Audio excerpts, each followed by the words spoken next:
If you want to do something cool and exclusive that the vast majority of Coloradans are not doing these days, you should vote in this election.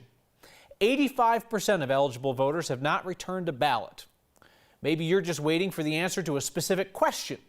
Maybe politics guy Marshall Zelinger has the answer. John reached out to me on Instagram wanting an explanation about why Proposition 120 does not impact all property owners. We touched on this last week. After Proposition 120 qualified for the ballot, but before you got a chance to vote on it, state lawmakers changed the part of state law that Proposition 120 impacts. Proposition 120 will only impact certain property owners. It would reduce part of the property tax equation for multifamily property owners, but not single-family homeowners or condo owners. It would also reduce it for lodging property like hotels and motels, but no other non-residential property. If Proposition 120 passes, the people who put it on the ballot expect to go to court to get it to impact all property owners as they intended. Now to the Denver ballot. Dave, Gary, and Michael Myers, no, not the scary one, want to know if bond issues 2A through 2E are a tax increase or not. These 5 ballot questions are asking permission for the city to borrow money to pay for infrastructure needs and then pay it back with existing property tax money based on the city's current property tax rate. The shall property taxes be increased near the bottom of each question is basically saying if property taxes tank and the city cannot cover the repayment cost, you're giving the city permission to raise the rate if needed to cover the difference.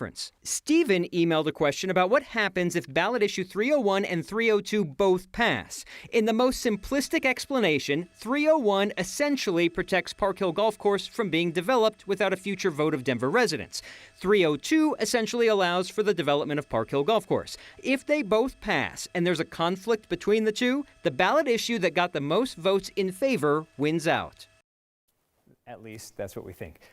One other issue about 302. In an email to me, Charles thought that the correction mailer Denver sent out earlier this month that we reported on, he thought it meant you don't have to vote on ballot issue 302 anymore. Charles and everyone else, 302 is still an active ballot issue. The city of Denver sent a correction about the financial explanation in the city's blue book, but it's still something you need to vote on.